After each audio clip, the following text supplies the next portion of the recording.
Kandahar province, Afghanistan, summer 2016. The convoy never should have taken the eastern road. Colonel Dominic Hargrove knew it the moment the first bullet punched through the windshield of the lead vehicle. Glass exploded inward, showering the driver with fragments that caught the sunlight like diamonds before they drew blood. The sound came half a second later, a sharp crack that echoed off the mud walls of the compound to their left, bouncing between the narrow streets until it seemed to come from everywhere at once. Contact left! Contact left! The radio erupted. Voices overlapping frantic professional trained men, doing what trained men do when the world collapses around them. Hargrove was already out of the second vehicle boots, hitting packed dirt, rifle up scanning. 14 soldiers in his detail. 14 lives that depended on the next 30 seconds. The second burst came from the north. Automatic fire raking across the convoy in a diagonal line that stitched the earth and sent dust geysers dancing. A soldier 3 meters to Hargrove's right went down, clutching his shoulder, cursing through clenched teeth. The third volley came from the east. 3 positions. They were boxed in on 3 sides with a crumbling wall at their backs that offered cover but no escape. Ambush. Textbook L-shaped ambush with a blocking element. Hargrove dragged the wounded soldier behind the second vehicle and pressed his back against the engine block. Rounds pinged off metal. The smell of cordite and hot oil filled the air. He keyed his radio. Command, this is Eagle 6. We are taking fire from 3 positions. Grid reference follows. Request immediate air support and QRF. How copy? The response came through static. Eagle 6, no air assets available at this time. QRF is 45 minutes out. Hold your position. 45 minutes. In a kill zone, 45 minutes might as well be 45 years. Hargrove looked at his men. Some were returning fire from behind the vehicles. Others were treating the wounded.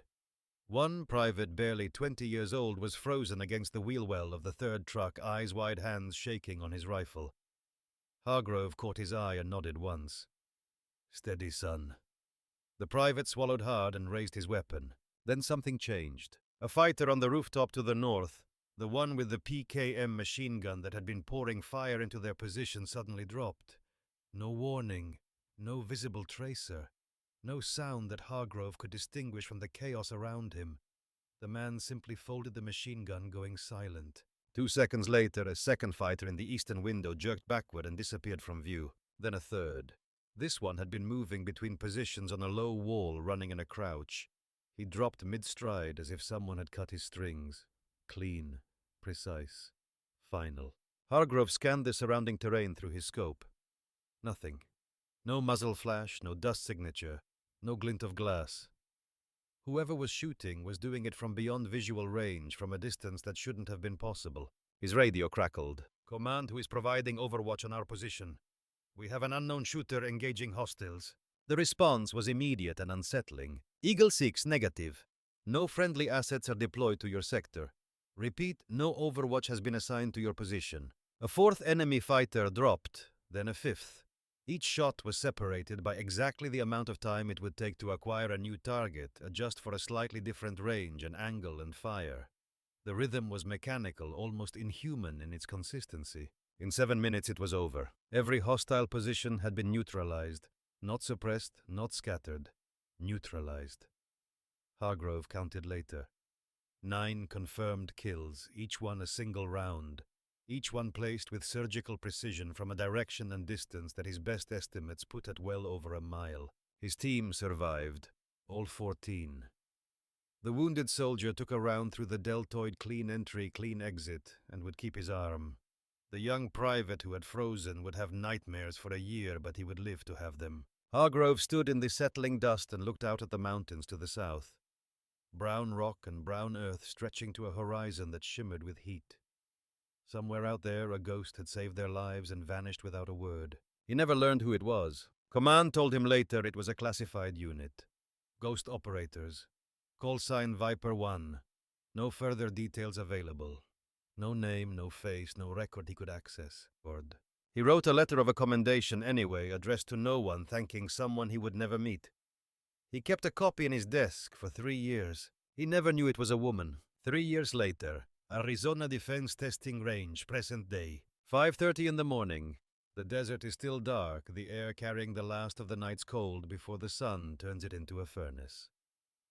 In a barracks room at the eastern edge of the base, a woman wakes without an alarm. Captain Elara Sinclair opens her eyes and stares at the ceiling for exactly 3 seconds. This is her only concession to the space between sleep and action. 3 seconds to acknowledge that the dreams came again, the same ones always the same, and 3 seconds to put them away. She swings her legs off the bunk, bare feet on cold concrete. She's 32 years old, average height, brown hair that she pulls back into a regulation bun with practiced efficiency. Nothing about her appearance demands attention. No distinguishing features that would make someone look twice. She has cultivated this invisibility the way other soldiers cultivate their reputation. It is a skill and she has mastered it. The coffee pot is scratched metal older than some of the recruits on base. She fills it with water from the sink, measures grounds by feel, sets it on the hot plate. No sugar, no cream, just heat and caffeine. While it percolates, she drops to the floor. 50 push-ups. Not fast, not slow. Each one controlled full extension, chest to the floor. Her breathing stays even. Then sit-ups, 50 more, hands behind her head, core tight. Then stretches slow and deliberate, pulling at muscles and at old scars that run along her left side, across her right shoulder blade, down the back of her right calf. Nobody asks about the scars. Nobody has ever been close enough to see them. From under her bunk, she retrieves a rifle case. Worn canvas, faded olive drab, the zipper pulls wrapped in tape to prevent rattling. Inside lies an M201, O-enhanced sniper rifle. It was decommissioned from her service record 3 years ago. The weapon is not registered to her anymore. It does not appear in any inventory. Officially, it does not exist. This does not matter. Every morning she field strips the rifle on her bunk. Bolt spring firing pin trigger assembly stock scope mount. Each component is cleaned with a cloth that smells faintly of solvent. Each component is inspected, felt with fingertips that know every surface the way a pianist knows keys. Reassembly takes 4 minutes flat. She could do it faster. 4 minutes is the standard she holds herself to because speed without precision is just noise. She drinks her coffee standing at the window. The sun is beginning to touch the mountains to the east, painting the peaks gold, while the valleys remain in shadow. The rifle sits on her bunk behind her, gleaming faintly in the growing light. She finishes the coffee, rinses the cup, sets it upside down on the shelf. By 0600, she is dressed in her standard utility uniform and walking across the training grounds toward the logistics office. Building 7. Supply chains and ammunition inventories. Requisition forms and shipping manifests. The invisible machinery that keeps a military base functioning. Not glamorous, not combat, just necessary. A group of soldiers jogs past on the gravel path. Young men with fresh buzz cuts and loud laughs, their boots hitting the ground in uneven rhythm. One of them, a corporal with a sunburn across his nose, spots her and grins. "Hey, coffee lady, got any donuts today?" Another joins in. "Logistics queen, make sure my ammo order gets priority, yeah." Laughter ripples through the group. Easy, careless, the kind of mockery that comes from men who have never questioned their place in the hierarchy. Elara does not react. She keeps walking, boots crunching on gravel, eyes forward. But her eyes, if anyone had been watching closely enough to notice, are not vacant. They are tracking. The third soldier in the group has a slight limp in his left leg, favoring the knee, probably a sprain he has not reported. The fourth is compensating with his right shoulder, rotating it between strides, a tell that suggests a rotator cuff issue. The flag on the pole, 30 meters to her right, is stretched at a 15-degree angle from vertical, which means the wind is coming from the northwest at roughly 8 miles per hour. From the echo of practice shots drifting across the base, she calculates the distance to the firing range at 412 meters, give or take 3. She notices everything. She always has. The difference between Elara Sinclair and most people is not that she sees more. It is that she cannot stop seeing. The world presents itself to her as a continuous stream of data, distances, angles, velocities, patterns, and her mind processes it automatically the way a heart beats without being told to. At the ammunition depot, the morning shift is already underway. Crates stacked on pallets, forklifts moving between rows, the sharp chemical smell of gunpowder sealed in brass. Elara checks the clipboard hanging by the entrance, scans the overnight delivery log, notes a discrepancy in the count for 7.62 NATO rounds, and makes a mental note to follow up. Inside, a new recruit is kneeling on the concrete floor, face red with embarrassment. A crate lies on its side next to him, and bullets are scattered across the ground. Mixed calibers, different weights, different manufacturers. Chaos in brass and copper. The kid mutters a curse under his breath and starts grabbing rounds at random, trying to scoop them back into the crate. Elara crouches beside him without a word. Her hands move over the scattered ammunition the way a dealer moves over cards. She picks up each round, feels its weight, reads the head stamp with her thumb, and places it precisely where it belongs. 762, NATO here. 308 Winchester there. 556 in this pile. Match grade separated from standard ball. Sorted by caliber, by weight, by manufacturer in under 30 seconds. The recruit stares at her. His mouth opens and closes. How did you do that? Physics, Elara says. She stands, dusts off her hands, and walks away. Behind her in the doorway of the depot office, Staff Sergeant Nolan Briggs has been watching. He is a career soldier, 15 years in, with the quiet competence of a man who has learned more from observation than from orders. He watches Elara walk away, and his eyes narrow. That was not random. That was not luck or some party trick learned from a YouTube video. That was training, deep training. The kind that comes from years of handling ammunition in conditions where knowing the difference between a 168-grain round and a 175-grain round by touch alone could mean the difference between a hit and a miss at extreme range. Briggs makes a mental note.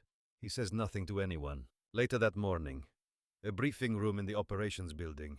Fluorescent lights buzzing overhead, the air conditioning fighting a losing battle against the Arizona heat. 15 officers sit in folding chairs arranged in rows. Elara is among them, seated near the back notepad, open pen ready. Major Hollis Pruitt stands at the front of the room. He's a broad man with a voice that fills spaces without effort. The kind of officer who commands attention simply by existing. Behind him, a projector displays a slide with bold text. The 4,000-meter challenge. Experimental long-range protocol. Pruitt clicks to the next slide. Ladies and gentlemen, we are selecting candidates for the Ghost training program.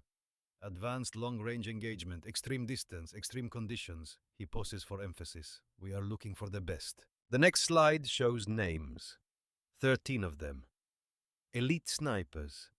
Competition champions. Combat veterans with confirmed kills at distances that most marksmen consider theoretical. Captain Garrett Thornton's name sits at the top of the list, underlined. Elara scans the names. Hers is not among them. Pruitt glances toward the back of the room, and for a moment his eyes meet Elara's. His expression carries nothing personal, just the bureaucratic certainty of a man following protocol. Captain Sinclair, this selection is for combat personnel only. No logistics officers. Elara nods once. She does not argue. She does not protest. She does not shift in her chair or clench her jaw or show any outward sign that the words have landed. But beneath the table her hands curl, slightly fingertips pressing into her palms. Just for a second. Then they relax. After the meeting, the officers file out. Small clusters form in the hallway, conversations about the challenge, speculation about who will make the cut, quiet bets being placed. No one speaks to Elara. She walks alone back toward the barracks, the sun high, now brutal and white, casting sharp shadows that pool beneath her boots. She passes the firing range on her way. The selected candidates are already there, zeroing their weapons testing equipment, getting a feel for the conditions. She can hear the measured crack of rifles, the metallic ping of spent casings hitting concrete, the low murmur of spotters calling adjustments. Through the chain-link fence she watches without stopping. Thornton is on the far lane, prone behind his custom Chaytak, making micro-adjustments to his scope. Even from 50 meters away, Elara can see the tension in his shoulders, the slight forward lean that means he is overcompensating for a wind that is not as strong as he thinks it is. His spotter is reading from a kestrel, feeding him numbers that are accurate but incomplete. Instruments tell you what the wind is doing now. They do not tell you what it will be doing in 4 seconds when the bullet reaches its target. Elara processes this without thinking about it, the way a musician hears a wrong note in a symphony. She does not judge Thornton. His technique is excellent, among the best she has seen outside of her old unit. But technique at 4,000 meters is not enough. At that distance, the world stops obeying the rules that work at shorter ranges. The air becomes a living adversary.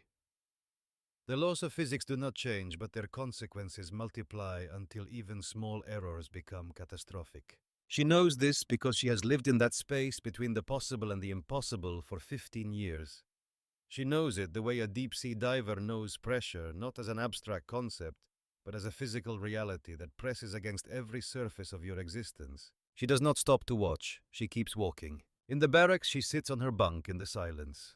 The room is spare, regulation furniture, regulation bedding, nothing on the walls.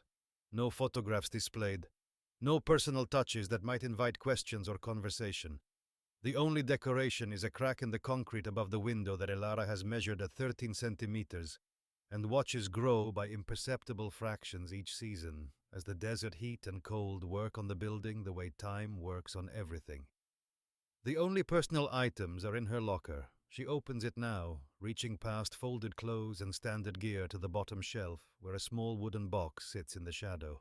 She lifts it carefully, as if it contains something that might break, or something that might bite. Inside the box is a photograph.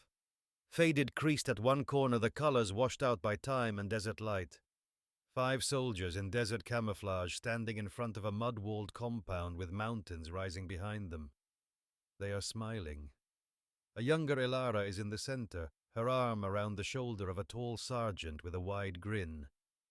To her left, a woman with short dark hair and sharp eyes is mid-laugh, caught in a moment of joy that the camera preserved like amber preserving an insect. 2 more soldiers flank the group, one giving a thumbs up, the other making a face at the camera. Sergeant Wes Calloway, Specialist Darcy Helms, Corporal Joel Stratton, Lieutenant Connor Whitfield, her team, her ghost unit, her family in a place where family was the only thing that kept you human. Below the photograph, resting on a square of black velvet, is a silver bullet casing. It has been polished until it shines. Engraved on its surface are coordinates and a date. The coordinates point to a valley in Kandahar province. The date reads June 14th, 2016. Elara holds the casing between her thumb and forefinger. It is warm from the heat of the barracks, and for a moment she can almost feel the heat of that other day, the day the world split open and swallowed 4 people she loved. She closes the box, slides it back into the darkness of her locker. Some ghosts are better left sleeping. That evening in the officers' mess hall, Captain Garrett Thornton holds court. He sits at the center of a long table surrounded by fellow snipers and junior officers who orbit him like satellites around the planet.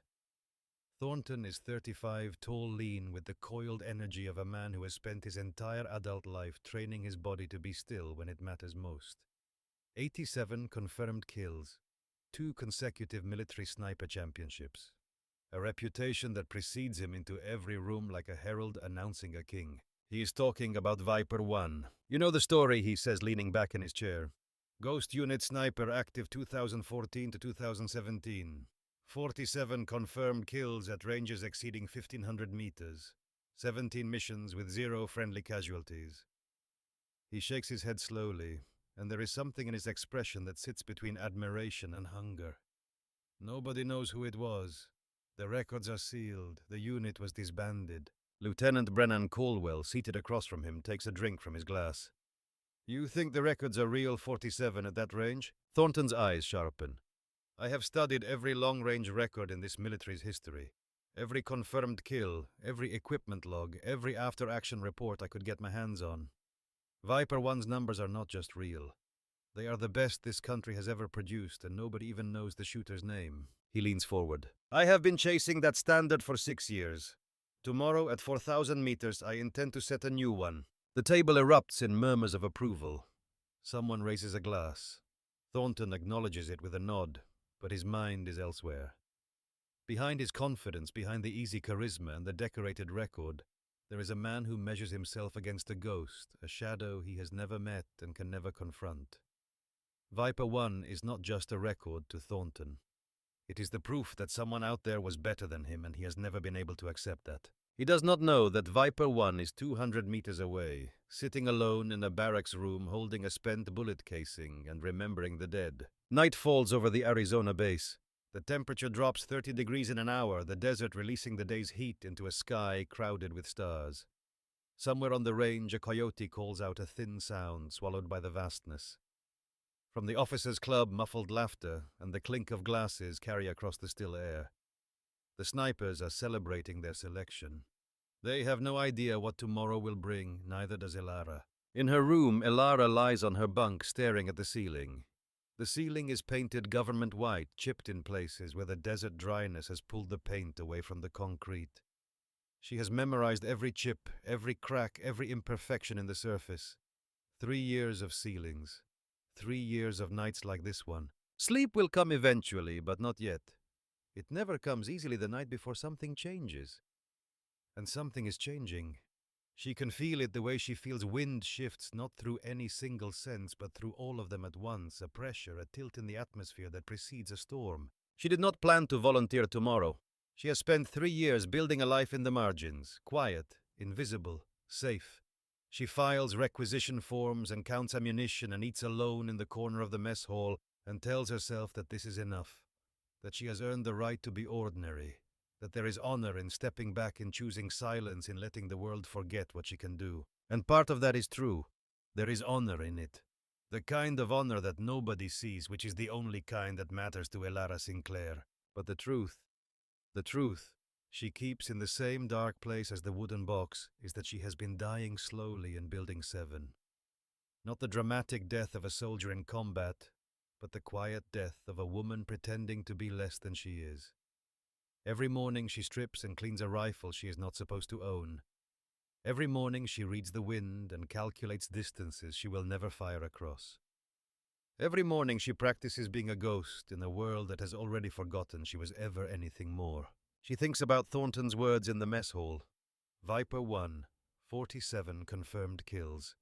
The best this country has ever produced, and nobody even knows the shooter's name. He was talking about her with reverence and hunger, studying her record like a sacred text, chasing her standard for 6 years, and he did not know she was sitting 200 meters away sorting ammunition in a supply depot. There is something almost funny about it. Almost. But laughter requires a lightness that Elara does not carry anymore. Tomorrow, 13 men will try to hit a target at 4,000 meters. 13 men with decorated records and specialized equipment and the full confidence of the United States military behind them. Elara Sinclair, Logistics Officer, Building 7, will watch from the back of the crowd. That is the plan. But plans she knows better than most rarely survive contact with reality. She closes her eyes. Sleep comes, and with it the dreams. The same compound, the same gunfire, the same faces.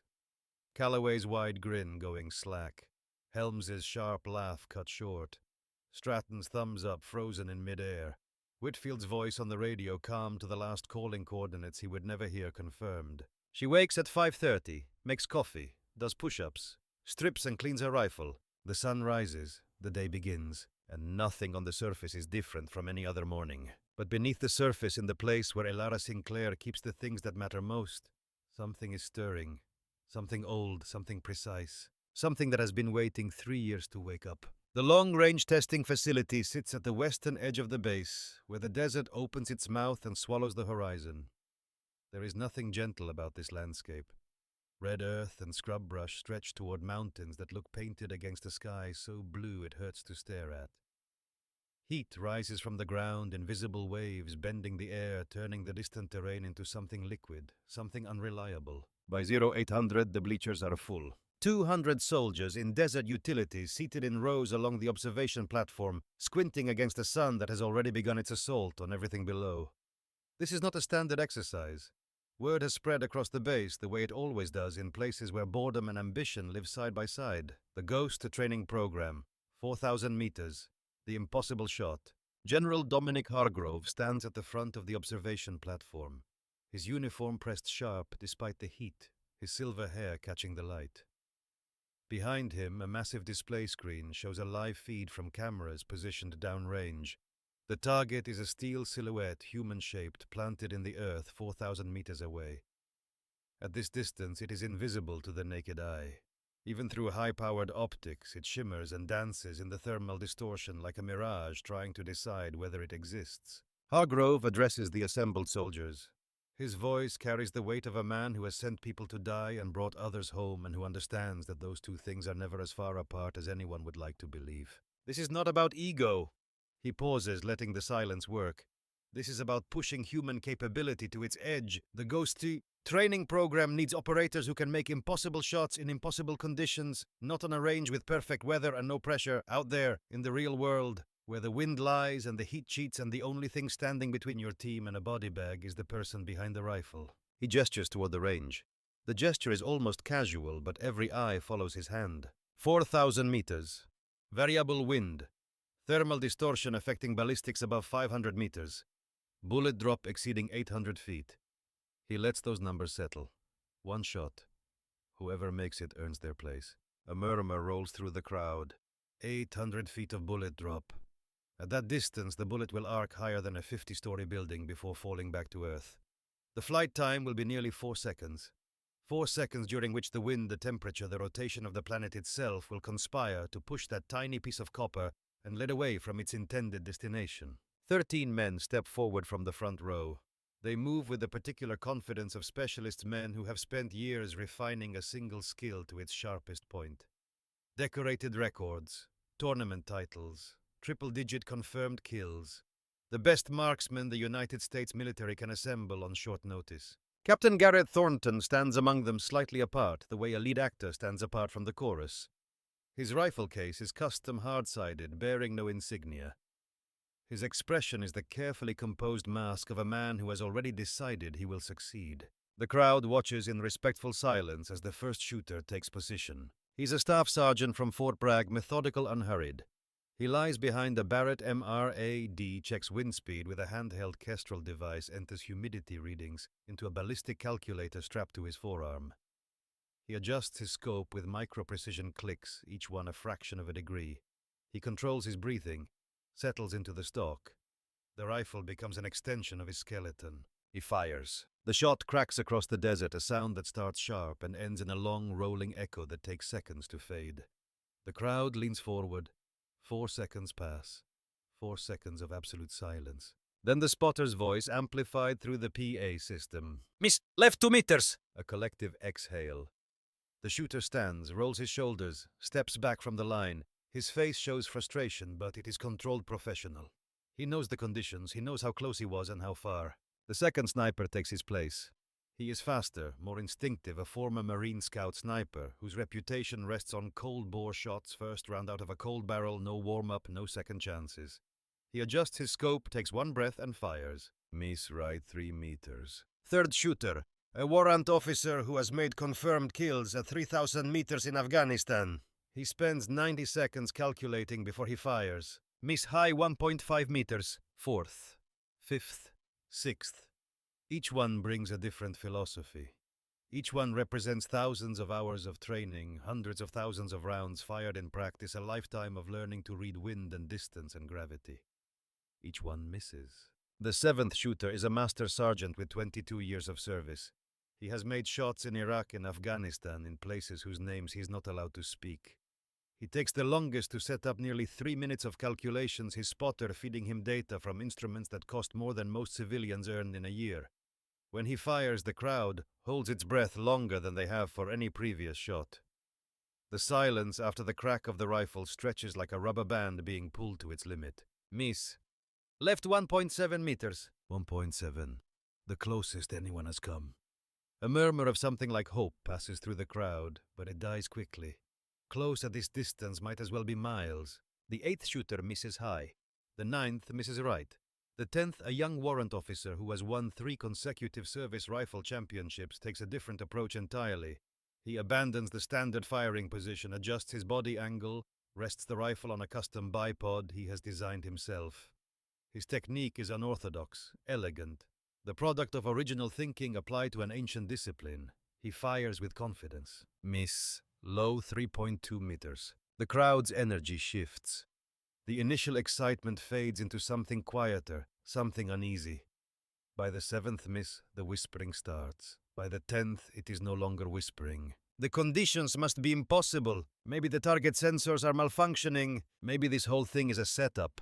Some kind of test that is not really about shooting. General Hargrove watches without expression, arms crossed over his chest. His face gives away nothing. But his eyes are active, scanning the crowd, reading the mood the way a commander reads a battlefield. 11th miss. The shot goes low by 4 meters, embedding itself in the hard-packed earth and sending up a plume of dust that hangs in the still air like a question mark. 12th miss. Right by 2.5 meters. Thornton steps forward for the 13th and final attempt. The crowd goes quiet again. This is the moment they have been waiting for. Thornton is the best among them, the number 1 ranked marksman on base, the man who has spent 6 years studying every long-range record in the military's history. If anyone can make this shot, it is him. He sets up with the precision of a man performing a ritual. Every movement deliberate, every adjustment calculated. He lies behind his rifle, a custom Chaytak M200 intervention that he has tuned and modified himself over the course of 2 years. The scope alone costs more than most soldiers earn in a month. He breathes, settles. The crowd holds its breath with him. He fires. The crack of the rifle is louder than the others, or perhaps it only seems that way because of the weight of expectation riding on it. The echo rolls out across the desert, bouncing off distant rock formations, fading into the vastness. 4 seconds. Miss right 5 meters. The number lands like a slap. 5 meters. Not just a miss, but the worst miss of the day. The farthest from the target of all 13 attempts. A sound moves through the crowd. Not laughter, something worse. The intake of breath that accompanies the witnessing of a fall. Thornton stands. His face is white beneath his tan. His hands, the hands that have held steady through 87 kills, are clenched at his sides. Something behind his eyes fractures a small crack in the foundation of a man who has built his identity on being the best, and who has just failed publicly, catastrophically, in front of every soldier on base. He steps back from the line without a word. Hargrove scans the assembled soldiers. His voice carries across the silence. Anyone else? The question hangs in the hot air. Nobody moves. The best snipers on base have just failed every single one of them. Who else would possibly step forward? What kind of arrogance or delusion would it take to walk up to that line after 13 consecutive misses and believe you could do better? Silence stretches. 5 seconds. 10. Then a voice. Female. Calm, steady. Cutting through the heat the way a blade cuts through cloth. May I try, sir? Every head turns. 200 soldiers swivel in their seats, searching for the source of the voice. Confusion ripples through the formation like wind across water. Elara Sinclair steps forward from the back of the crowd. She moves through the rows of seated soldiers with an unhurried stride, weaving between shoulders and elbows, her eyes fixed on the firing line ahead. She is not wearing tactical gear. No specialized equipment hangs from her vest. No spotter walks beside her calling adjustments. She is wearing her standard utility uniform, the same one she wears to Building 7 every morning, to count ammunition and file requisition forms. No badges, no insignia of distinction. Just a woman walking toward a rifle. Lieutenant Brennan Caldwell laughs. Not a subtle laugh, not a controlled chuckle, but a genuine bark of disbelief that cuts across the silence. You serious right now? Thornton, still standing near the line, his face still carrying the sting of his failure, looks at Elara with an expression that mixes contempt with something raw, a logistics officer. She does not even have a combat qualification. Maybe she will hit the sky, someone mutters from the bleachers. Laughter spreads. It is the laughter of relief, of tension breaking in the easiest possible direction. After 13 failures by 13 elite marksmen, the idea of a supply clerk stepping up to the line is not threatening. It is comedy. Elara keeps walking, eyes straight ahead. The laughter washes over her and past her like wind over stone. General Hargrove studies her as she approaches. Something flickers in his memory. A sensation more than a thought, the feeling of almost recognizing a face in a crowd. Her walk, the set of her shoulders, the particular quality of calm in her expression. Not the calm of someone who does not understand the difficulty, but the calm of someone who understands it completely and is not impressed by it. He has seen that calm before. Somewhere. He cannot place it. Captain Sinclair, his voice is measured. You understand this is 4,000 meters, variable wind. Thermal distortion affecting ballistics above 500 meters. Yes, sir, I understand. 6 words. No elaboration. No justification. No plea for a chance, just a statement of fact delivered in a voice that does not waver. Hargrove holds her gaze for a long moment. Around them, the laughter has faded into curious silence. He nods. 1 shot, Captain. Make it count. Elara approaches the firing line. The rifle waiting there is the same Chaytak intervention that Thornton just used, still warm from his attempt. She picks it up, feels its weight. It is not her M2010. The balance is different, the trigger pull slightly heavier, the scope mounted 3 millimeters higher than she would prefer. She checks the action cycles. The bolt looks through the scope at a world reduced to a circle of magnified heat shimmer. Around her, soldiers whisper and smirk. This should be entertaining. A logistics officer trying to outshoot the best snipers on base. A punchline walking up to a rifle. But Elara does not hear them anymore. She has entered the space she goes to when the world needs to shrink. The space where there is no crowd, no judgment, no past, no future. Only the physics of the present moment. She pulls a small leather notebook from her cargo pocket. It falls open to a page dense with handwritten calculations. Wind drift formulas, atmospheric pressure tables, Coriolis effect adjustments for various latitudes, bullet drop curves for 17 different calibers. The handwriting is neat, precise, the work of years condensed into pages that she has filled and refilled and memorized until the numbers live in her bones. She glances at the wind flags positioned along the range. 2 are showing northeast, 1 is showing east. Northeast, and the farthest visible flag is hanging nearly limp. Wind shear, different speeds at different distances. She watches the heat shimmer dancing above the desert floor, reads the invisible patterns in the air the way a sailor reads currents. From her pocket she retrieves a single bullet.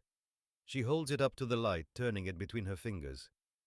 She has carried this round for 2 days since the moment she heard about the challenge. Custom weighted, perfectly balanced. Prepared in her quarters using tools that a logistics officer should not possess for a shot that a logistics officer should never need to take. She loads the round with a motion so practiced it takes less than a second. The bolt closes with a solid click. The crowd leans in despite themselves. The laughter has died completely, now replaced by a silence that is equal parts skepticism and involuntary fascination. Elara settles behind the rifle, adjusts the stock against her shoulder, presses her cheek to the rest, looks through the scope. The sun beats down, sweat forms on brows throughout the crowd. The heat is a living thing pressing against skin-filling lungs with air that feels like it has already been breathed. But Elara's breathing is steady, slow, controlled. Her heart rate drops, 59 beats per minute. The rhythm of a woman who has learned to make her body obey her mind in the moments when it matters most. The wind shifts slightly, a quarter degree clockwise. Without instruments, without calculation aids, without looking away from her scope, she adjusts. 0.3 milliradians right. Her fingers move the turret with the delicacy of a watchmaker adjusting a spring. Her world narrows to a single point 4,000 meters away. Everything else dissolves. The crowd, the whispers, the doubt, the laughter of men who looked at her and saw nothing worth respecting. The memories that visit her at night, the wooden box in her locker, the 4 names carved in stone. Only the target exists. Her breathing slows further. In, hold, out, hold. She learned this rhythm in mountains where the air was thin and every breath was a decision. Where one shot meant the difference between mission success and body bags coming home to families who would never understand why. Through her scope, heat waves dance like spirits. The target wavers, distorted by temperature gradients and atmospheric interference. It is not where it appears to be. At this distance, physics lies. Light bends, air deceives. The target is a ghost of itself displaced by the atmosphere, and only someone who has spent years learning to read those lies can find the truth hidden beneath them. Wind speed 12 miles per hour, gusting to 15. Direction northeast shifting. Deflection right, but the gust pattern will create vertical drift on an 8-second cycle. Compensate left by 1.8 meters, down by 0.4. Temperature 96 degrees Fahrenheit. Air pressure 30.12 inches of mercury. Humidity 18%. She does not need instruments. Her body reads the environment the way others read words on a page. Bullet drop at 4,000 meters, approximately 819 feet.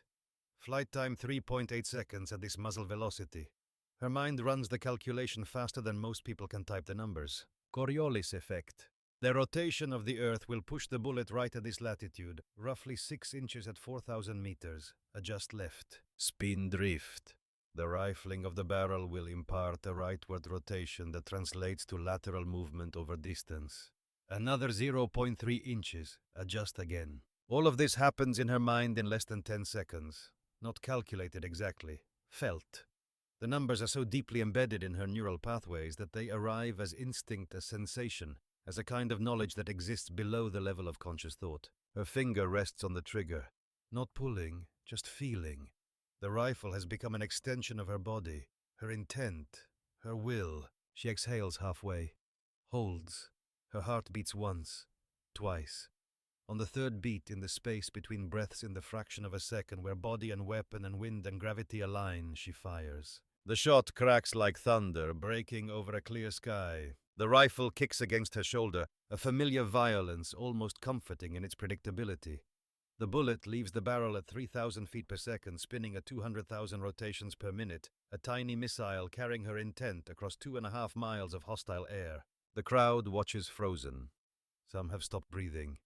The bullet climbs invisible, tracing an arc that rises hundreds of feet above the desert floor before beginning its long descent.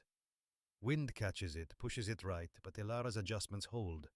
Gravity pulls it earthward, but her calculations predicted this pull to the inch. 3.8 seconds feels like an hour. Then, from 4,000 meters away, a sound. Distant but unmistakable. Metal striking metal.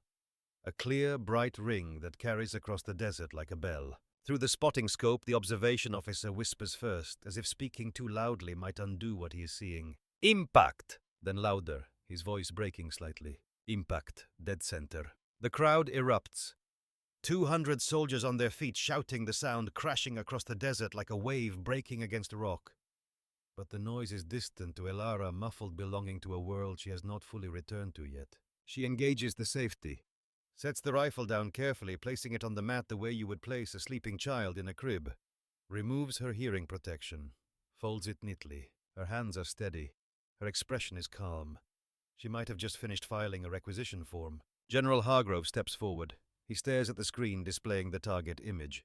The bullet hole is centered with a precision that looks mechanical, as if a machine had placed it there, rather than a human being firing from 2.5 miles away through wind and heat and the curvature of the earth. "How did you make that correction?" He says it quietly, but the PA system carries his voice to every ear on the platform. Elara meets his eyes.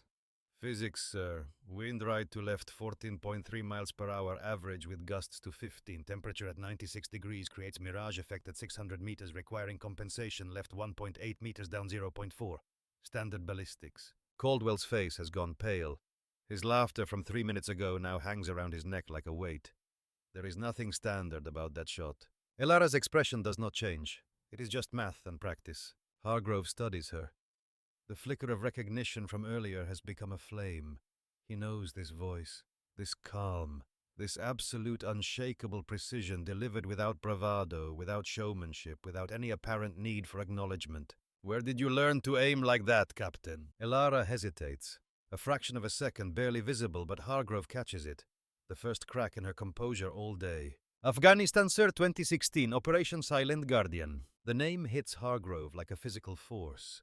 His body goes still. Silent Guardian.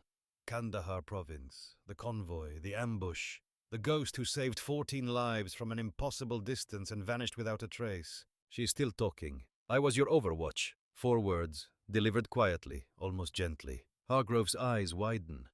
The memory does not just return. It floods. The crackle of the radio, the dust and the blood, the sound of his soldiers screaming and firing and dying and not dying because someone somewhere from some impossible distance was placing rounds with inhuman precision into every hostile position. Command told him it was a ghost unit, call sign Viper 1. They never told him anything else. They certainly never told him that the shooter who saved his entire team, the Phantom Marksman, whose identity was sealed behind classification levels he could not access, was a 32-year-old woman who had spent the last 3 years counting bullets in a supply depot 200 meters from his office. "You." Hargrove breathes the word. "You saved my entire team." Elara nods once. A single dip of the chin, no pride in it, no satisfaction, just confirmation of a fact. The crowd has gone silent again, but this silence is nothing like the one that preceded her shot. That silence was skepticism. This silence is awe. 200 soldiers processing the revelation that the logistics officer they have been calling Coffee Lady, the woman they overlooked and dismissed and laughed at, is the most lethal sniper their military has produced in a generation. And now the legend is standing 10 feet away from him. She weighs 130 pounds, she works in Building 7, she sorts ammunition by touch and drinks black coffee from a scratched metal pot, and has never once in the 3 years they have served on the same base given any indication that she is anything more than what she appears to be. The corporal with the sunburn who had called her Coffee Lady 3 days ago now stepped aside when she approached the depot entrance, holding the door without a word. The group of joggers who had mocked her on the gravel path now ran in silence when they passed her, their eyes forward, their laughter saved for other moments and other targets. Nobody called her Logistics Queen anymore. On the morning of the 3rd day, Lieutenant Brennan Caldwell appeared at the depot entrance. He stood in the doorway for nearly a minute before Elara looked up from her inventory tablet, as if he needed that time to assemble the words in the correct order, to arrange them in a formation that would not collapse under the weight of what they needed to carry. Captain Sinclair, his hands were behind his back. His posture was rigid, the posture of a man performing an act that costs him something. He was young 26, and youth makes apologies harder because it has not yet learned that admitting error is not the same as admitting weakness. I owe you an apology. Elara glanced up from her tablet. Her expression was neutral. Not cold, not warm. The expression of a woman who has learned to wait before reacting, to let the other person finish before deciding what their words are worth. For what? For laughing. He paused. For doubting you. It was unprofessional. She considered this. Considered him. The flush on his neck, the rigidity of his shoulders, the way his eyes met hers and then flickered away and then forced themselves back. He meant it. The apology was not a performance for an audience. There was no audience. Just the two of them, and the smell of gunpowder and packing grease. Accepted. You did not know. Still, it was wrong. Elara set down her tablet. She gave him her full attention, and Caldwell discovered that being the focus of Elara Sinclair's full attention was like standing in a searchlight. Nowhere to hide. He shifted his weight. Could I ask you something? Go ahead. How did you learn to shoot like that? I have been training for 10 years, and I have never seen anyone make corrections the way you did. Without instruments, without a spotter. Just your eyes and that notebook. Elara was quiet for a moment.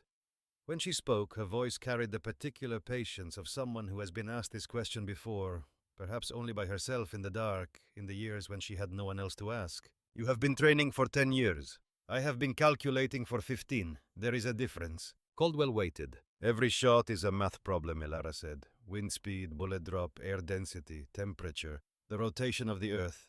If you can solve the equation, you can make the shot. She paused. But the instinct you are asking about is not instinct. It is repetition. 10,000 hours of reading wind. Another 10,000 understanding how a bullet behaves when the air does not cooperate. Practice until the calculations become automatic. Practice until your body does the math before your mind finishes asking the question. Caldwell nodded slowly, absorbing this the way dry earth absorbs rain, not all at once, but in layers. There is no secret, Elara continued.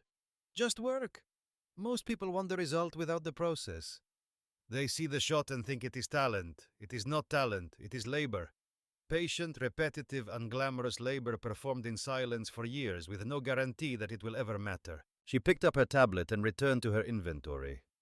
The conversation was over, not because she was dismissing him, but because she had said everything there was to say, and Elara Sinclair did not waste words any more than she wasted bullets. Caldwell lingered a moment longer, then turned and walked away. He did not jog. He walked slowly, thinking about what it means to spend 15 years learning something that takes 4 seconds to execute. That evening a knock came at Elara's barracks door. She opened it expecting Caldwell again, or perhaps one of the other officers whose curiosity had overcome their pride in the days since the shot. It was Thornton. He stood in the hallway with none of the swagger that usually preceded him into a room. His hands hung at his sides. His shoulders, which normally carried the squared-off confidence of a man who knew exactly where he stood in every hierarchy, were lowered. Not slumped.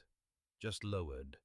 The posture of a man who has set something heavy down and is still feeling the absence of its weight. Captain Sinclair, may I come in? Elara studied him for a moment. She had not spoken to Thornton since the range. She had seen him across the compound, always at a distance, always moving in a different direction. She had assumed he was avoiding her. She was right, but she had not guessed why. She stepped aside. Thornton entered the small room and stood in the center of it, looking at the bare walls, the regulation bunk, the scratched coffee pot. The room of someone who had stripped her life to its essentials and found that the essentials did not take up much space. I am not here to apologize for laughing, he said. Others laughed louder. That is not what I need to say. Elara waited. Thornton was silent for a long time. When he spoke again, his voice had changed. The confidence was gone. What remained was something rawer, something that had been living beneath the surface for months, maybe longer, waiting for the weight above it to crack enough to let it breathe. You are Viper 1. I spent 6 years studying your record. Every shot, every mission, every number I could find. I built my career trying to surpass you. Elara said nothing. When I saw you step up to that line in your logistics uniform, no spotter, no equipment, I thought it was a joke. He paused. And when you made the shot, I felt something break. Not just my pride, something deeper. Something I have been holding together with tape and willpower for 8 months. He looked at his hands, extended them in front of him, palms down. They were trembling. A fine, constant vibration, barely visible but unmistakable to anyone who knew what steady hands were supposed to look like. Syria, he said. Last deployment, 9 months ago.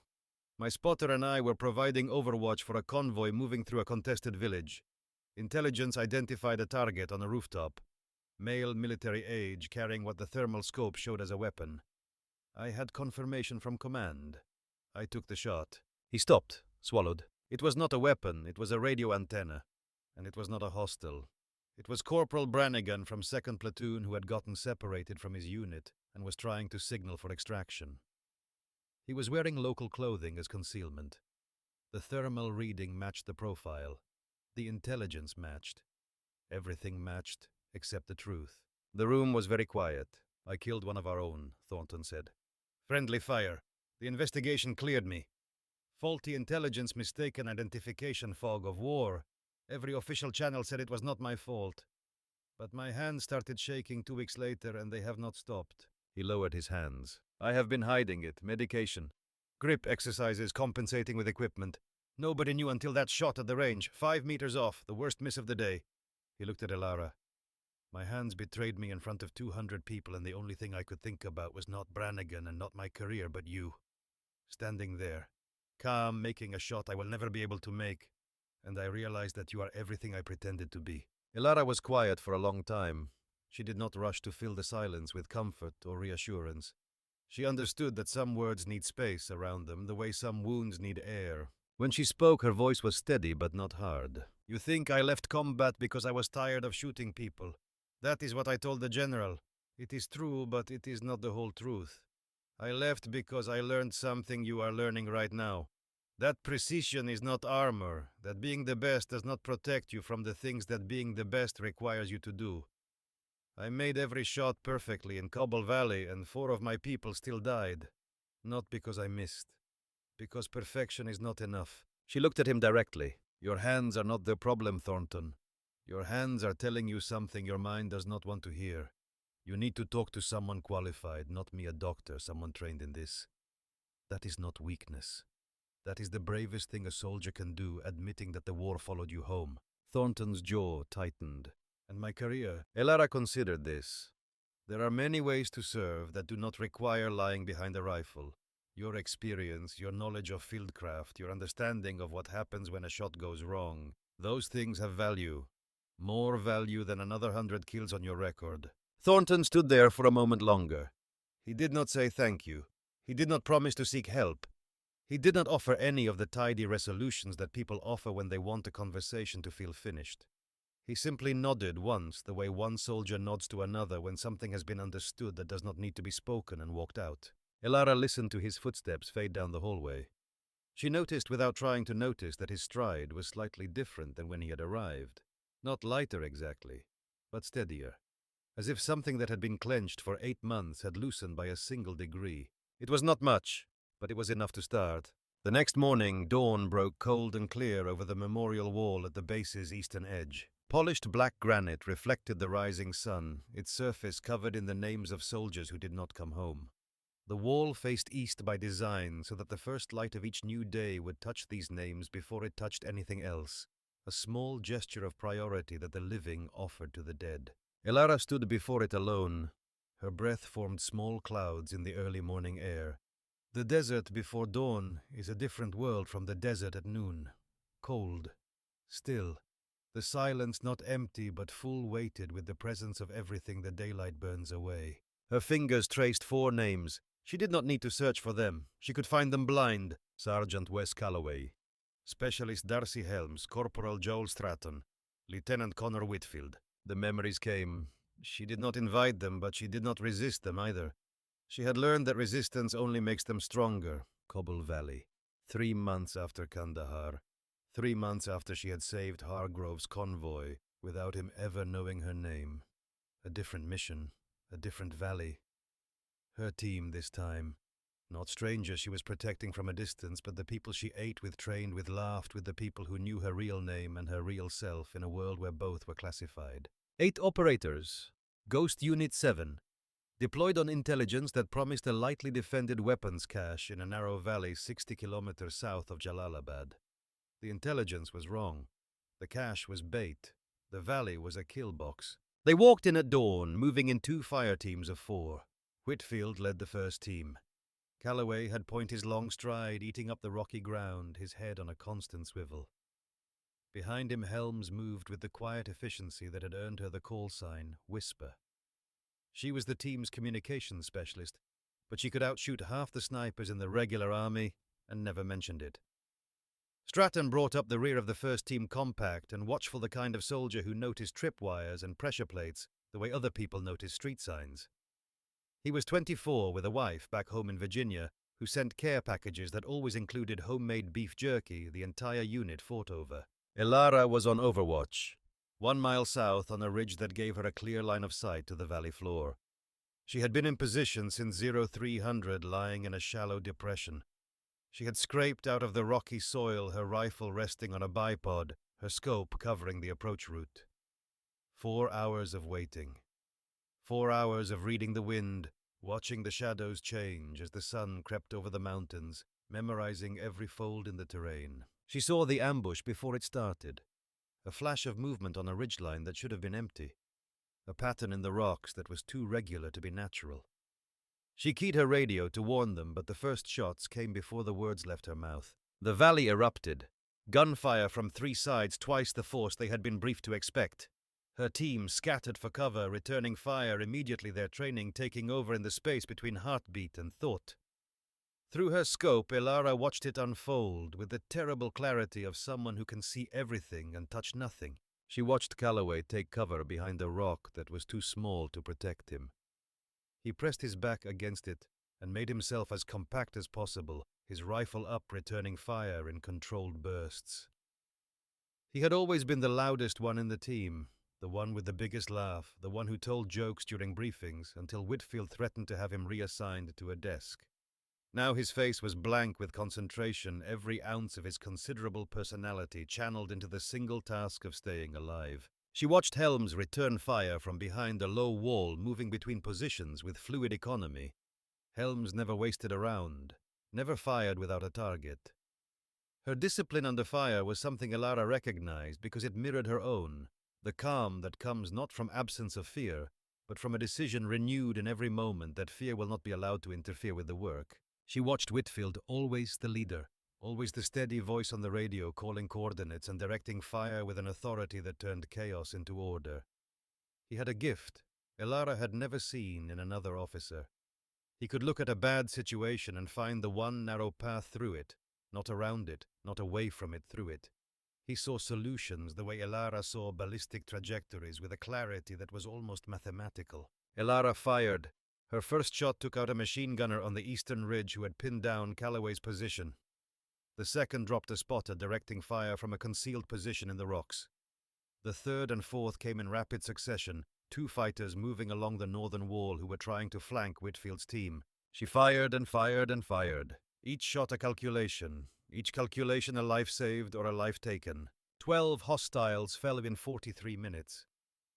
She fired until the barrel of her rifle glowed red in the scope's ambient light. She fired until the skin on her trigger finger split and bled until the stock of her rifle was slick with sweat and blood.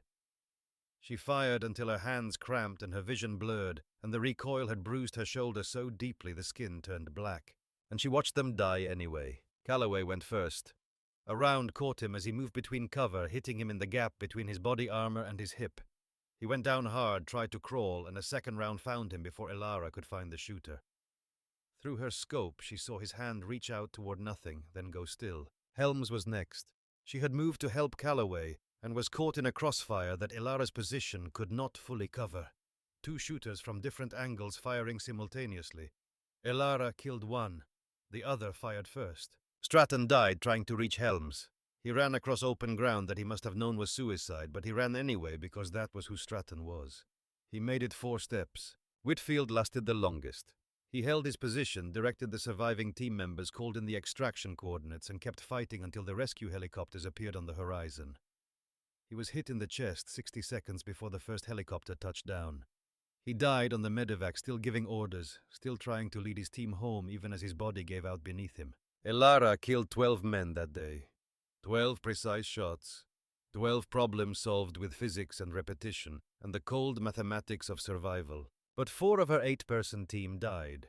Calloway, Helms, Stratton, Whitfield. She did not miss a shot.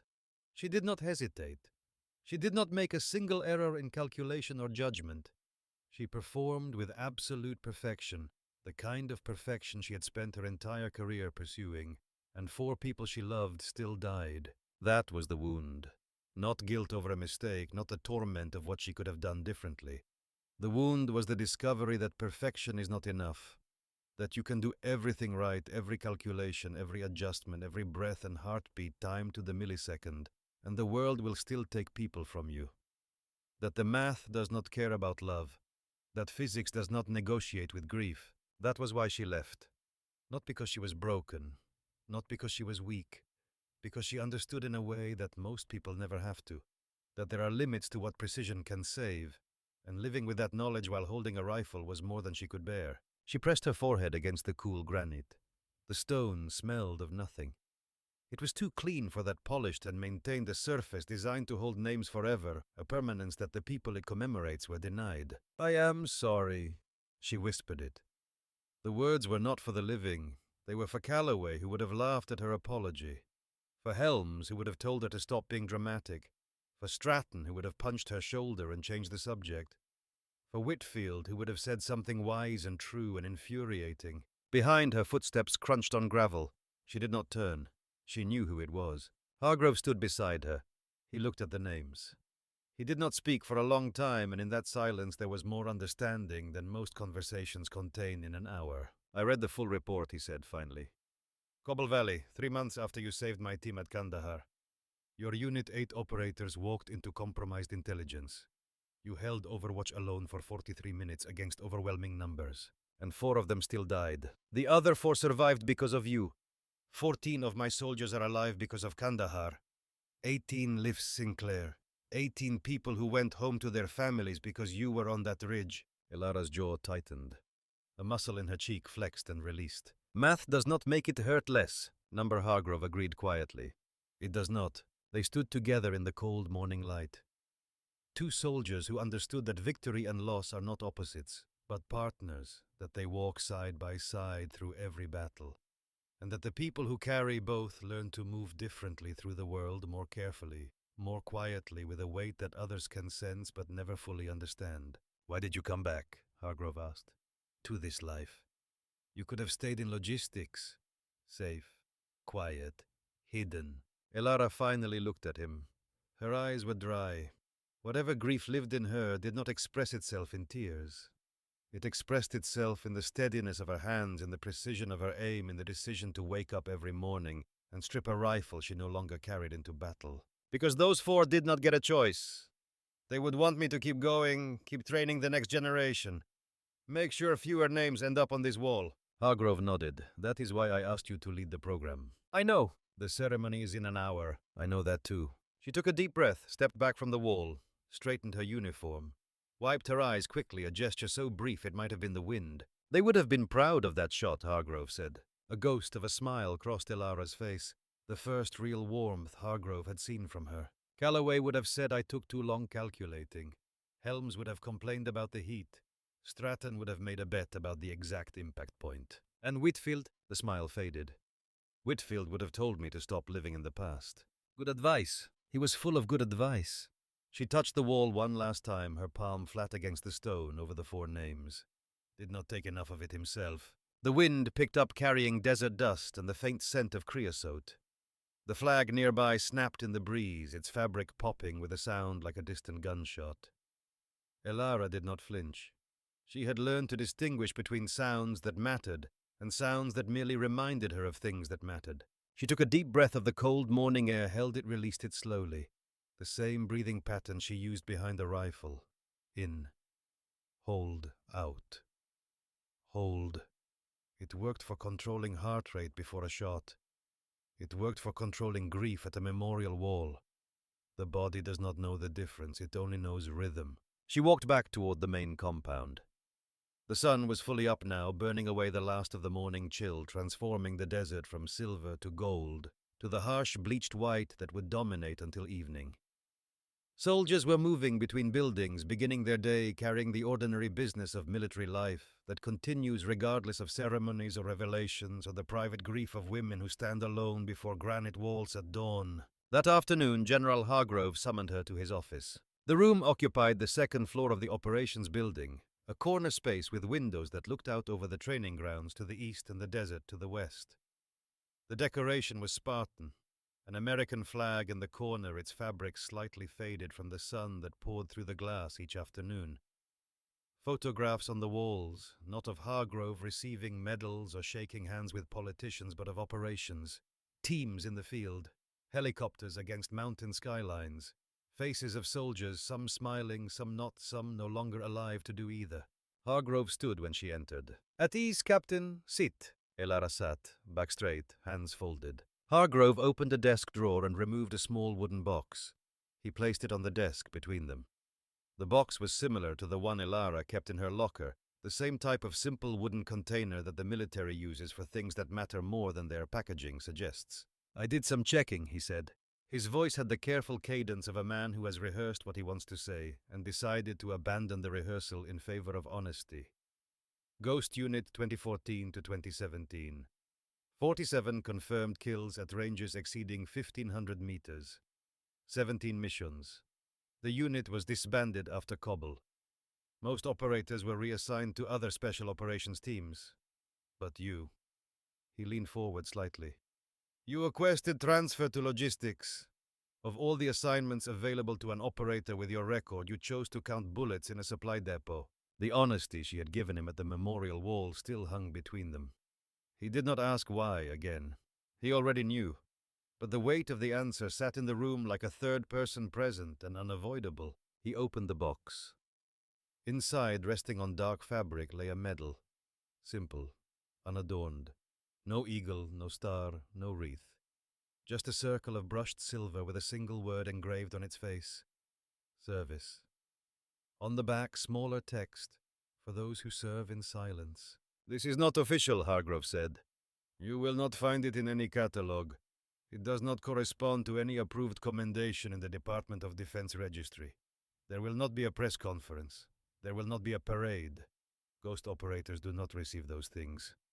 But I had it made, and I wanted you to have it anyway." He walked around the desk and pinned the medal to her uniform himself.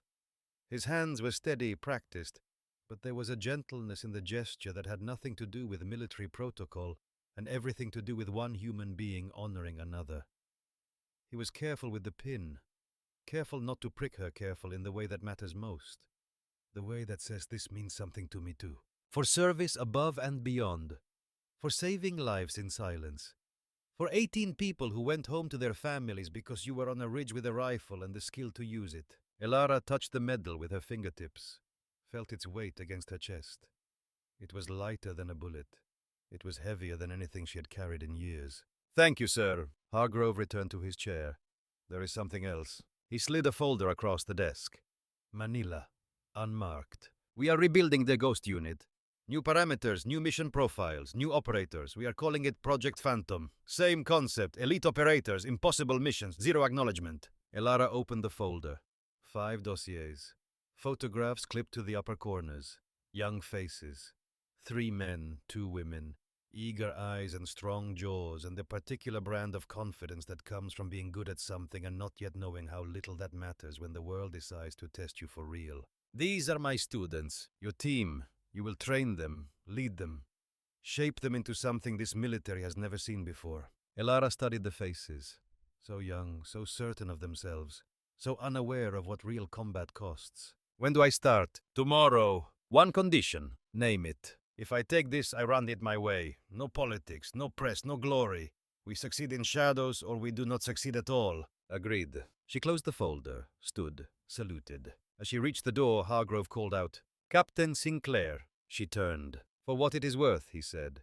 and his voice was no longer the voice of a general speaking to a subordinate, but the voice of a man speaking to someone who had saved his life.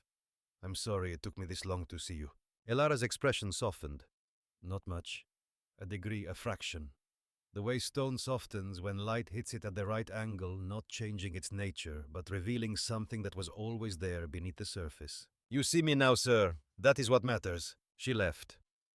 Hargrove watched her go. Then he looked at the photograph on his desk, the one he had kept for 3 years. His team in Afghanistan, 2016.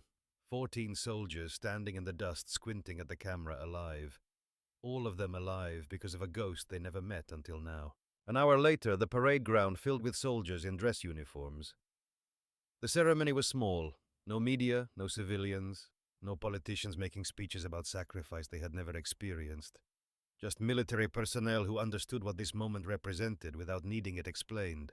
The parade ground was a rectangle of packed earth bordered by flagpoles on 3 sides. The American flag hung from the center pole, barely moving in the still afternoon air. To the east, visible from every seat, the memorial wall caught the sunlight and held it. Hargrove stood at the podium. Elara stood to his right, uncomfortable with the attention the way a deep-sea creature is uncomfortable in sunlight. She had spent 3 years training herself to be invisible. Standing in front of 200 people felt like standing naked in a searchlight. "We do not often acknowledge the work done in shadows," Hargrove began. His voice was steady but carried an undercurrent of something personal that the soldiers in the front rows could hear. "We do not always honor the victories won in silence. The intelligence reports get filed, the after-action reviews get classified, the names get sealed, and the men and women who did the work go on to their next assignment or their next life without anyone ever knowing what they did or what it cost them." He paused, looked at Elara, then back at the crowd. "But today we recognize Captain Elara Sinclair Viper 1 for exceptional service to this nation." He turned to her fully now, addressing her as much as the assembly. "Captain Sinclair embodies what we hope to see in every soldier. Skill without ego, strength without arrogance, precision without cruelty. She has saved lives in ways most of us will never know, lives that went home to families who will never learn how close they came to receiving a folded flag instead of a homecoming. And now she has agreed to train the next generation of ghost operators." Quiet applause moved through the formation. Hargrove stepped back and gestured to the podium. Elara faced the assembled troops. 200 faces, young and old, officers and enlisted. Men and women who had chosen a life of service and who understood at varying depths what that choice truly meant. She spoke the way she shot. One word at a time, precisely placed, nothing wasted. "I am not a hero. I am a soldier who learned to aim carefully. The real heroes are on that wall behind you. They are the ones who ran toward danger when everyone else ran away. I just made sure the fewer of them had to." She paused. The silence was complete. "If I can teach you anything, it is this. Precision is a form of compassion. Every bullet you do not waste is a life you might save, yours or someone else's. So when I train you, I will not teach you to be killers. I will teach you to be surgical, clean, efficient, respectful of the weight that comes with pulling a trigger. We start tomorrow. Be ready to work, be ready to fail, and be ready to become better than you think you can be." She stepped back. The flag overhead moved in a wind that had traveled across the entire desert to reach this place. Red and white and blue against an endless sky. That evening Elara packed, methodically. Clothes folded to identical dimensions, equipment arranged by function, personal items reduced to what fit in a single pocket, everything in 2 duffel bags and a rifle case. Traveling light was a habit from her ghost unit days. Never carry more than you can run with. A knock. Hargrove entered holding a manila folder. "Your orders. Official transfer to Special Operations Training Command. And unofficially Project Phantom. 5 recruits. Full autonomy. You train them, you lead them, you decide when they are ready." Elara opened the folder. Deployment schedules, training protocols, 5 photographs. "They look confident," she said. "They are. That is the problem. Confidence without competence gets people killed. And you think I can teach them the difference? I think you can show them what real competence looks like, what discipline looks like, what it means to serve in silence without needing anyone to know your name." Hargrove extended his hand. Not a salute this time. A handshake. "Thank you, Captain, for coming back, for trusting us again." Elara took his hand. Her grip was firm. "Do not make me regret it." "I will do my best." 2 hours later. A C-130 cargo plane sat on the runway, its engines warming up with a low, steady roar that vibrated the tarmac. The sun was setting and the Arizona sky had become a canvas, orange bleeding into purple, dissolving into the deep blue that precedes darkness. The desert stretched in every direction, vast and indifferent and eternal, the kind of landscape that makes human concerns feel very small and very temporary. Elara walked across the tarmac carrying her 2 bags and her rifle case. Her boots made solid sounds on the concrete. Behind her, the base was settling into its evening routine, lights coming on in the barracks, the mess hall filling with the sound of trays and conversation, the distant crack of a rifle from the range where someone was still practicing, still trying, still believing that the next shot would be the one that matters. She paused at the bottom of the loading ramp and looked back. The base spread out behind her in the fading light, the buildings casting long shadows that reached toward her like fingers. Building 7 was visible in the distance, its windows dark, her desk already cleared, her clipboard hanging empty on the wall. 3 years of her life in that building. 3 years of counting other people's ammunition and pretending that was enough. She turned back to the plane and climbed the ramp. The cargo bay smelled of hydraulic fluid and metal and the particular sterile coldness of military aircraft. She found a seat on the webbed bench along the fuselage wall, stowed her bag strapped in. The rifle case she kept at her feet within reach. Old habits. The loadmaster gave her a nod from across the bay. She returned it. The ramp closed with a hydraulic groan, sealing out the last of the desert light. The engines increased their pitch.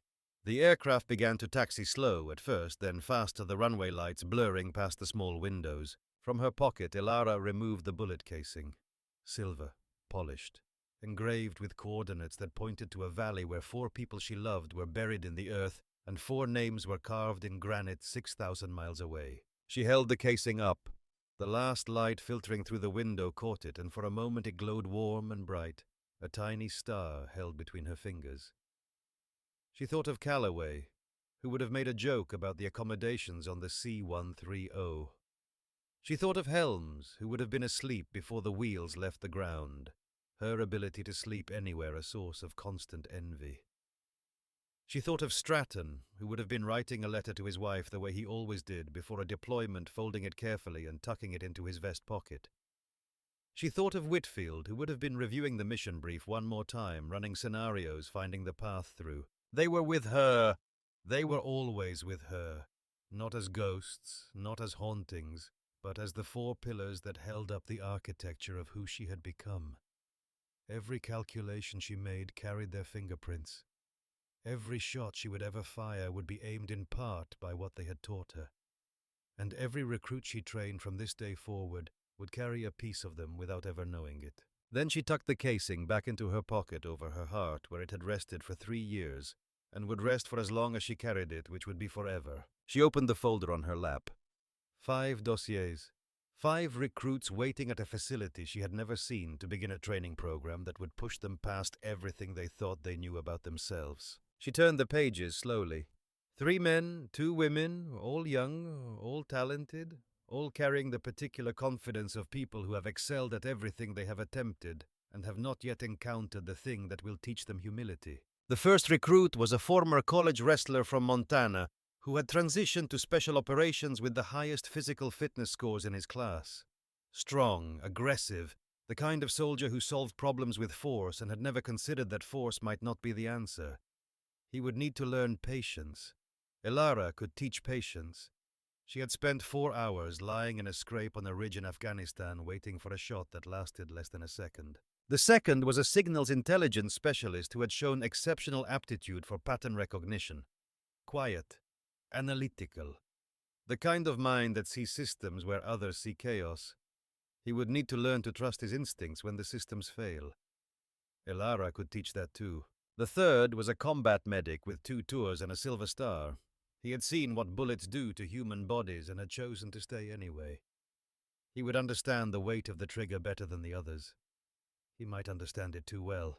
The fourth was a woman from Texas who had broken every marksmanship record at her training facility and had been told repeatedly that her scores must be errors. She carried that doubt like armor, turned it into fuel, used it to push harder than anyone around her. Elara recognized that fuel. She had burned it herself for 15 years. She stopped at the last dossier. Private First Class Mara Kingsley, 22 years old. The photograph showed a young woman with sharp eyes and a jawline set at an angle that suggested she had opinions and was not interested in keeping them to herself. Her file noted exceptional scores in long-range marksmanship, a background in competitive shooting that started at age 12, and a disciplinary note for insubordination after she had corrected a senior officer's wind reading during a training exercise. She had been right about the wind reading. There was something in her expression, a defiance tempered by intelligence, a refusal to be diminished that coexisted with a willingness to learn that Elara recognized. She had seen that expression before, in a mirror, a decade ago, before Afghanistan, before Kabul, before the wooden box and the silver casing and the 4 names and the 3 years of silence. Elara. Sinclair smiled.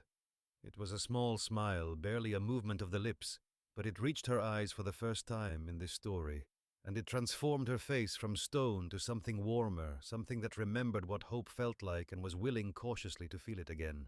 The C-130 lifted off. The landing gear retracted with a mechanical thump. The aircraft rose into a sky that was darkening from blue to black, climbing through layers of air that grew colder and thinner with every 100 feet of altitude. Below, the desert receded. The base became a cluster of lights, then a speck, then nothing. The mountains flattened into shadows. The horizon curved. Somewhere ahead, at a facility that did not appear on any map, 5 recruits were sleeping their last comfortable sleep. Tomorrow, they would meet a woman who would dismantle everything they believed about themselves and rebuild it from the ground up. They would hate her for it. Then they would respect her for it. Then, if they were strong enough and humble enough and willing enough to endure the process, they would understand why she did it. Because 4 names on a granite wall demanded it. Because precision is a form of compassion. Because ghosts do not exist, but their aim never dies. Elara leaned her head against the cold metal wall of the fuselage. She closed her eyes. The engines hummed around her, a steady mechanical lullaby that filled the darkness with sound and vibration. For the first time in 3 years, she did not dream of the dead. She dreamed of the living, of 5 young faces she had not yet met, of lessons she had not yet taught, of a future that for the first time in a very long time felt like something worth aiming for. The plane flew west into the night, carrying a ghost toward the people who would learn what it means to disappear, and why disappearing done right is the most powerful thing a person can do.